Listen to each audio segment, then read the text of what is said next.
Interactions in ecosystems आज का topic है। In all ecosystem there are many kinds of interactions among living organism. तो अगर interaction जो है वो सेम स्पीशीज़ में हो between the members of the same species तो वो इंट्रा स्पेसिफिक इंटरेक्शन होगा, और इसी तरह से अगर वो डिफरेंट में हो तो वो फिर इंटर स्पेसिफिक इंटरेक्शन होगा। हम यहाँ पर डिस्कस करेंगे कुछ इंटरेक्शन जिसमें लिविंग ऑर्गेनिज्म इकोसिस्टम में रहते हुए किस तरह से इंटरेक्ट करेंगे। तो सबसे पहले है कंपटीशन। तो बेटा रिसोर्सेज जो हैं वो इकोसिस्टम में बहुत कम है, तो इस वजह से कंपटीशन जो है वो बहुत ज़्यादा है। तो अगर कंपटीशन सेम स्पीशी में होगा तो क्या होगा, अगर डिफरेंट स्पीशी में होगा तो क्या होगा। तो अगर सेम, जैसा कि अभी मैंने बताया, सेम स्पीशी में होगा तो वो इंटर स्पेसिफिक कंपटीशन होगा, और अगर वो डिफरेंट में होगा तो वो इंटर स्पेसिफिक कंपटीशन होगा। तो बेटा आप सामने देख सकते हैं स्क्रीन पर inter specific competition same species में है और इंटर स्पेसिफिक कंपटीशन जो है वो डिफरेंट स्पीशी में है। तो सामने डायग्राम से क्लियर हो जाएगा। नेक्स्ट इंटरेक्शन है प्रीडेशन। सेम जैसे एक जानवर का शिकार किया जाता है तो एक ऑर्गेनिज्म दूसरे का शिकार करेगा और उसको अपनी खुराक के तौर पर इस्तेमाल करेगा। तो यहाँ पर कुछ एग्जांपल्स हैं जिसमें एक ऑर्गेनिज्म दूसरे ऑर्गेनिज्म को खा रहा है। तो यहाँ पर सामने आपको स्क्रीन पर नज़र आ रहा है कि किस तरह से एक ऑर्गेनिज्म दूसरे ऑर्गेनिज्म को खा रहा है। Frog preys upon insect, snake preys upon frog, fox preys upon rabbit, lion preys upon zebra.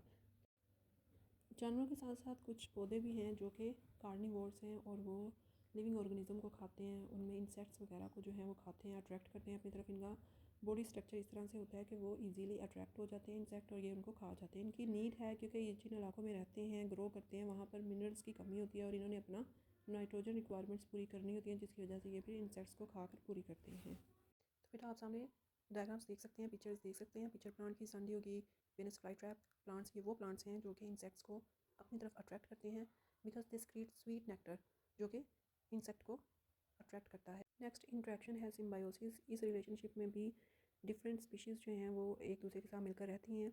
वो शॉर्ट पीरियड के लिए भी हो सकता है और लॉन्ग पीरियड के लिए भी।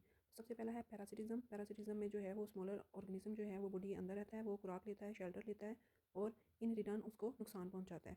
तो पैरासिटिज्म में जो है ये टेम्परेरी भी पैरासाइट्स हो सकते हैं और परमानेंट भी हो सकते हैं, और इसको क्लासीफाई किया गया जैसा कि आप सामने देख सकते हैं एक्टोपैरासाइट में और एंडोपैरासाइट में। जो बॉडी से बाहर रहेंगे जैसे जुएं वगैरह वो एक्टोपैरासाइट, और जो बॉडी के अंदर रहेंगे वो हैं एंडोपैरासाइट। नेक्स्ट इंट्रैक्शन है mutualism, a relationship in which both species are mutually benefited. दोनों को फ़ायदा होगा, नुकसान किसी को भी नहीं होगा। पैरासिटिज्म में जो है वो नुकसान हो रहा था, लेकिन यहाँ पर जो है वो दोनों स्पीशीज़ को फ़ायदा होगा। जैसा कि आप सामने देख सकते हैं, आपको पिक्चर में नज़र आ रहा है टर्माइट। टर्माइट जो है ये दीमक है जो कि लकड़ी खाता है, और लेकिन ये लकड़ी को डाइजेस्ट नहीं कर सकता। तो इसके जो गट में है एक प्रोटोजोआ होता है जो कि उसको डाइजेस्ट करने में हेल्प करता है, और इन रिटर्न इसको जो है वो शेल्टर और फूड मिलता है। तो यहाँ पर जो है वो प्रोटोजोन जो है वो भी फ़ायदा ले रहा है और टर्माइट को भी उससे फ़ायदा होगा। नेक्स्ट है आपके पास bacteria in root nodules. Root nodules में ये रहते हुए वहाँ पर फूड और शेल्टर लेगा, और इन रिटर्न जो है नाइट्रोजन को कन्वर्ट करेगा और उसे तैयार करेगा ताकि प्लांट उसको यूज़ कर सके। नेक्स्ट है commensalism. Commensalism is a symbiotic relationship between two organism where one organism benefited while the other is neither harm nor helped. तो इस रिलेशनशिप में एक पार्टनर को बेनिफिट होगा लेकिन दूसरे को ना तो कोई फ़ायदा होगा ना नुकसान। जैसा कि आपके सामने डायग्राम में एपीफाइट्स नज़र आ रहे हैं जो कि स्मॉल प्लांट्स हैं, और इसी तरह से सक्कर फिश है जो कि अटैच होती है surface of sharp bite suckers, और वो ट्रैवल कर सकती है। तो बेटा इस तरह से एपीफाइट्स को स्पेस मिलेगी और सक्कर फिश को जो है वो न्यू ग्राउंड मिलेगा।